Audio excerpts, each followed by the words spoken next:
American Halfman, and I am from Team Forbidden Kemono. And my game is called Rise of Forbidden. I will be talking about techniques, processes, or ideas that work well during development and the ones that did not. Well, I really like how well my main menu and title screen came out with the main storyline character. Also, I got to experience what it's like to be a solo dev, which has its good times and bad times. Overall, my whole game experience has been quite well. I had to take away my innkeeper, werewolf transformation, vampire transformation. I put my dragon on delay. It's still inside the game, but not like fully functional yet. My companion is in the game, but doesn't attack nothing yet, but it will follow you. I did have to remove the skin characters and kept one main character, which is the one that you see in the very main menu, from my character selection screen and the character switch. Now, I did keep the arrow character, but you're not going to have her in the switch, like the swapping character.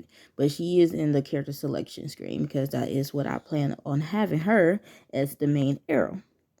My reference of what I'm trying to get at is like Skyrim mixed with Elden Ring, and it's a little hard to do all that by yourself when, you know, the game companies actually was like a whole bunch of people that made an RPG type of game. Well, mine is supposed to be an action. I wanted to change the action pack MMORPG open world game. So it does have arena and it has inventory. I noticed a lot of people in Capstone wind up taking inventory out, so I worked very hard on keeping my inventory in, which it did gave me a lot of problems in the future as well. I wind up also having the loot system, the monsters dropping loot. I have a level up system. I even have it where you can swap between the mannequin and the main character.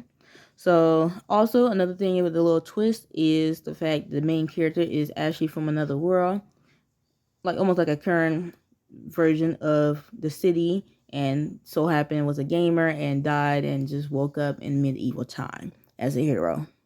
So I do plan on publishing my game in the future in like mid-summer this year on Steam. So anybody that want to check out my YouTube channel, I do recommend. I have updated videos all the time on any process of how I'm doing on making this game better. The skills I learned that I found most useful was the fact that I need to focus on doing daily builds once a day. Just do a build to see if any errors or be a successful build, because waiting until the last minute or 2 days before the deadline and you just like a whole bunch of errors, then you get highly frustrated like I was. Also, another thing I learned that any new assets I add into my game, make sure it's not over 260 and cook. Otherwise, you will get an error saying file name too long. And so, to keep you from, gotta, see all those errors that say file name too long, just anything you add, anything new you add, just check it before you try to do a build. And if it's file name too long, which is going to be, it'll say like 260, it'll be the only number that's like yellow when you hover over it, just change the name to something smaller. I've also learned about data tables and AI behavior trees, which can be very useful, but can be very confusing in the very beginning, which I had to teach myself how to understand any of those to get the way I'm trying to get my game to go. The kind of game I have, well, like I said, its name is Rise of Forbidden. It is an action MMORPG open world game, and it's exactly how I intended to be since I first became a solo dev. Even when I was in a team, I kind of expected to be something like that, Skyrim mixed with Elden Ring. Not exactly how I got my game, but because in this team, it's like it probably would have been way better. Does the gameplay? What are the main systems and mechanics? Well, the main system mechanics, as you mostly can see, is combat system for melee, range, and magic. I didn't understand that. Mini-map system. The companion system is still like under maintenance, but it's there. Just, your wolf is not going to protect you. Actually, he's going to die. The inventory system, the loot system, the dialogue system, the character selection, the swapping character, the compass, the teleport, because you can fast travel on here as well. You also got the quest giver with the quest system. You got the checkpoint. You got the restart. You got the saving game. And also, my favorite is the weather system. How does the current game compare to your initial vision at the start of the Capstone project, and any other cool features about your game you would like to bring to everyone's attention? Oh, yes and no. I started in a team like everyone else, but by the second mid of Capstone, lack of communication, disagreement, and a misunderstanding happened, so I ended up going solo with limitations and overtime from then to now. Things came out better than I expected, though. I can't really tell you that being solo is easy because I had a lot of frustrations, hard times, even times I cried. But I got over it, and here my game. It still got a lot of things I need to work on, so that's why I will continue on this project even after school.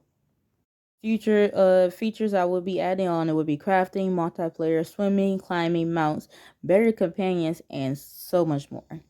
I originally kind of wanted the companions in here, but the companion I have right now is currently under development, and the mount would be the dragon, but you have to tame the dragon first, so that was my goal. So that is all for now for this video presentation, and I hope y'all enjoy. I sure hope it's not too long and y'all don't get bored of this presentation. I had a hard time making because I'm not good at speaking to people. Thank you for watching. Peace.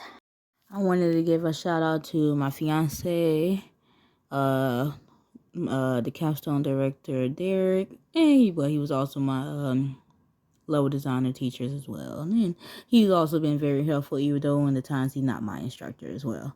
I also give a shout out to, I think his name is Jude. He's a lab instructor, and he was very helpful on my journey as well. I also give out a shout out to Jose from my game balancing. I think I said his name right. Also give out a shout out to my old instructor, Brian. And last but not least, give a shout out to my old team, Dark Cloud Studio. Y'all was also awesome. Even after the little disagreement and me being solo, we still kept that communication. Woohoo!